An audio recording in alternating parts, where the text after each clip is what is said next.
Welcome to IBTV. Chittoor జిల్లా బంగారుపాలెం మండలం ముగులి గ్రామంలో బ్లాక్మెయిల్ ఆరోపణలపై వివాదం చెలరేగింది. గ్రామానికి చెందిన ఏకాంబరం నాయుడు మాట్లాడుతూ తనను ఎవరూ బ్లాక్మెయిల్ చేయలేదని, తనపై తప్పుడు ఆరోపణలు చేయడం మానుకోవాలని కోరారు. ఇటీవల దేవపత్ని మంజునాథ్ చేసిన ఆరోపణలను ఖండించారు.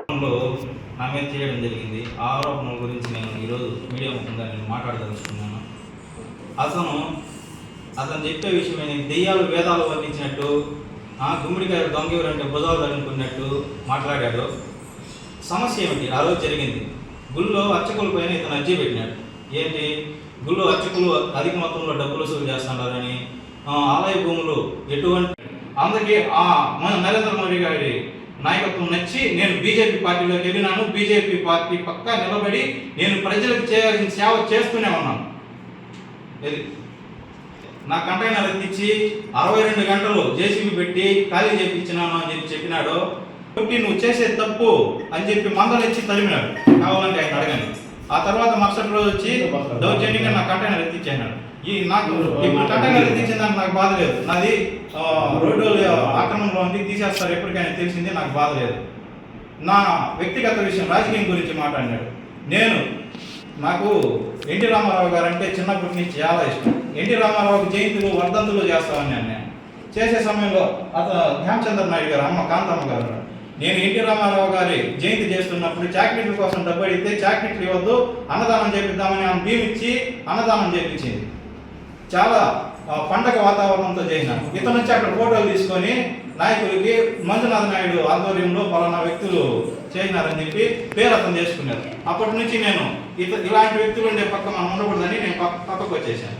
నేను వైఎస్ఆర్సీపీ అని, మా అమ్మ వైఎస్ఆర్సీపీ పార్టీ పక్క యాక్టివ్గా పాల్గొంటాను అని. అది అభిమానులు నా ఫోటో వేసుకున్నారు. సరే, నాకు అభిమానం ఉన్నింది. సరే, మా అమ్మ కూడా డ్వాక్రా రుణాలకి మీటింగ్ పెట్టినారు. ఆ మీటింగ్లో వెళ్ళి ఫోటో తీసుకున్నారు. నాకు ఎప్పుడైతే 2022 వరకు నేను ఒక గవర్నమెంట్ కాంట్రాక్ట్ జాబ్ చేశాను. నా జాబు ఒకనొక సందర్భంలో వెళ్ళిపోయిన తర్వాత నాకు మోడీ గారి సాహసోపేతమైన నిర్ణయాలు నచ్చి నేను ఓసీ కుటుంబానికి చెందినవాడిని. ఆయన 11% రిజర్వేషన్ కల్పించినాడు. అలాంటి సాహసోపేతమైన నిర్ణయాలు చాలా తీసుకుని ఈడబ్ల్యూఎస్ ఎకనామికల్ లీగల్ సెక్షన్ అగ్రవర్ణాల పేదలకు 11% రిజర్వేషన్ కల్పించారు. ఇలాంటి సాహసోపేతమైన నిర్ణయం 1947 స్వతంత్ర బ్లాక్మెయిల్ చేయలేదు. నేను బ్లాక్మెయిల్ చేయను, డబ్బు ఇవ్వలేదు. నాకు అవసరమై నేను కొనుక్కున్నాను. వాళ్ళ కోట్లు అయింది కాబట్టి నాకు అవసరం, నేను కొనుక్కున్నాను. నన్ను మంజునాథ్ ఎవరు నన్ను బ్లాక్మెయిల్ చేయలేదు, నేను డబ్బులు ఇవ్వలేదు. నేను ముగిలి వాసిని. ఈ ముగిలి ఎండోమెంట్ గుడికి కూడా నేను మెంబర్గా పనిచేసినాను. 3 ఏళ్ళు పనిచేసినాను. కాబట్టి ఇక్కడ ఈ ప్రెస్ మీట్లు ఇవంతా చూస్తూ ఉంటే బాగా అనిపిస్తూ ఉంటుంది. ఇటువంటి గుండె ఇటువంటి నాయకులంతా చేరుకొని బాగా ఇచ్చేస్తూ ఉన్నారు. బాధ అనిపిస్తుంది. ఇప్పుడు నేను ఈ ఎండోమెంట్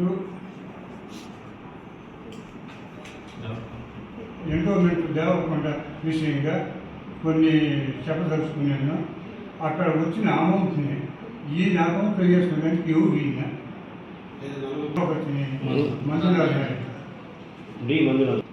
2 లక్షలు చెప్పినారు. 2,85,000 బెదిరించిందేమో, రాజకీయంగా బెదిరించి ఆయన అమౌంట్ చేర్చుకున్నారు. చేసుకున్నాక 2 గంటలకి 2 లక్షలు భోజనం చేసినారు. సరే, మనకి ఇదంతా మేము తెలుసుకొని నిలదీస్తే మళ్ళీ దాంట్లో జమ చేస్తారు. మా శిక్షానుసారంగా నేను మా అరుణ్ దగ్గర నుంచి కూడా 10,000 రూపాయలు చేయించినాను. ఆ పెయింట్ చేయాలంటే ఏదో నేను ఆ గుడికి నెంబర్గా పనిచేసినాను కాబట్టి ఒక దీంతో తీసిస్తే ఆ లెక్కలు వేసి లెక్కలు చెప్పారు. లెక్కలు ప్రజలు చాలా ఉండేది.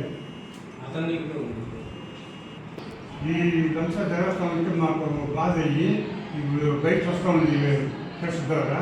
ఇప్పుడు వచ్చినాడంటే 10 మంది వచ్చి లెక్కలు చెప్పి దాని యొక్క క్రియేట్ చేసి గుడి యొక్క సమస్యల్ని బయట తీయకుండా ఉండాలని ఆయన విజ్ఞప్తి చేస్తాను.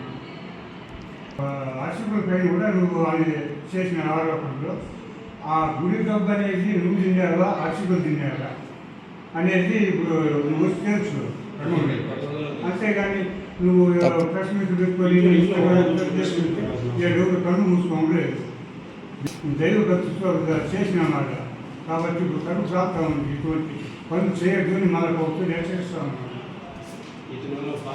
సంవత్సరం జరుగుతూ ఉంటే కనీసం మన నాయకులు కూడా షేర్ తీసుకొని వాడిని కట్టడి చేసి ఇటువంటి ప్రెస్ మీట్ పెట్టకుండా దేవుని యొక్క విషయాలను బయట చెప్పకుండా వాడు కంట్రోల్ చేయాలని నాయకులు కూడా కోరుకుంటాను అని చెప్పు రిజిస్టర్ ఆఫీస్నే బ్లైండ్ చేసి మా తప్పుడు రిజిస్ట్రేషన్ చేసింది అది గుడికి సంబంధించిన ల్యాండ్ ఈ విఆర్ఓ అనే ఒకరు ముగ్గురి పంచాయతీలోని ఇంతవరకు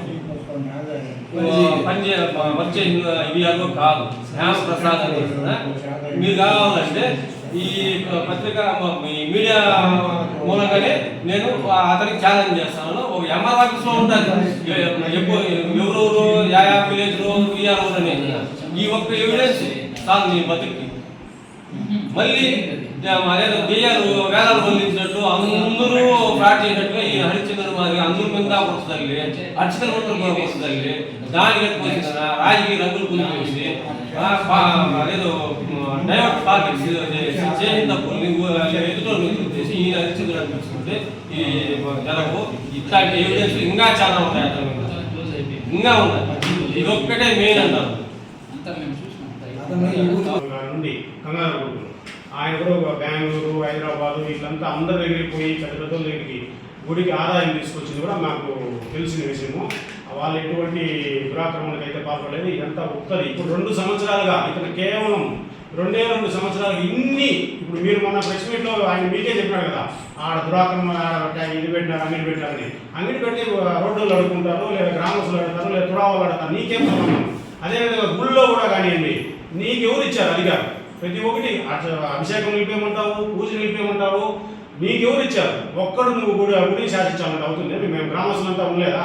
అట్లా నువ్వు ఏమన్నా అన్యాయం చేసి గ్రామస్తులంతా పిలుచుకున్నావా? ఒక్కడిగా పిలుచుకోలేదు కదా. అదేవిధంగా ఈ ముగిలేశ్వర స్వామి దేవాలయం గురించి ప్రెస్ మీట్లకి ఇప్పటితో స్వస్తికులకి గుడి పరువు మంట కలిసిపోతా ఉంది అనవసరంగా. నీకేదో ఆయన కమిషన్ ఇవ్వలేదనో నీ వ్యాపారం మీ ఇద్దరి మధ్య డీలు కుదరలేదని ఏదో గొడవలు చేసుకుంటూ గుడిని దయచేసి ఇప్పుడుతో గుడి డెవలప్మెంట్ అవుతా ఉంది. ఇప్పుడే అంతంత మాత్రమే ఉంది ముగిలేశ్వర స్వామి గుడి.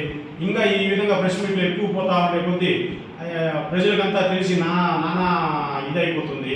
దీంతో ఇప్పుడుతో ఈ ముగిలేశ్వర స్వామి ఈ గుడి సమస్య, పురోహితుల సమస్య, అర్చకుల సమస్య ఇప్పుడుతో నిలిపేసి మీ పత్రికా విలేకరుల ముందర నిలిపేస్తే బాగుంటుంది. ఎందుకంటే ఇప్పుడే మీడియా ద్వారా చాలా పబ్లిసిటీ అయ్యింది. అందరూ ఇది లేనిపోని ఇది చేసుకుంటున్నారు. ఈ రోజు నుండి శ్రీ కామాక్షి సమేత ముగిలేశ్వర స్వామి గుడి పైన ఏ విధమైన ప్రెస్ మీట్లు పెట్టకుండా గుడి డెవలప్మెంట్కి అభివృద్ధి చేయాలని కోరుకుంటూ భక్తుల మనోభావాలను దెబ్బతీయకుండా ఇప్పటికే చాలామంది ప్రెస్ మీట్లతో అందరికీ ఎవరెవరు ప్రెస్ మీట్లో మాట్లాడినారో ఇంకా గ్రామస్తులకు అందరికీ బంధువులు కానీ తెలిసిన వాళ్ళు కానీ ఫ్రెండ్స్ కానీ ఒక దూర ప్రాంతాల నుంచి ఫోన్లు చేసి ఏమి విధంగా అవుతుంది గుడి పరిస్థితి ఇంకా దిగదారిపోతుంది రోజు రోజుకి, మీరంతా ఈ విధంగా ఉంటే ఎట్లా అనేసి చెప్తున్నారు. దానివల్ల ఈ పొద్దుతో దేవరకొండ కానీ గుడి సమస్య కానీ ఈ రోజు ఈ ప్రెస్ మీట్లో నిలిపేసి మేమందరూ సహకరిస్తాము. భక్తుల మనోభావాలు దెబ్బతినకుండా ఆ ఆలయాన్ని గొప్ప స్థాయిలో తీసుకుని పోవాలని మీ ముందర నేను చేతులు జోడించి వేడుకుంటున్నాను.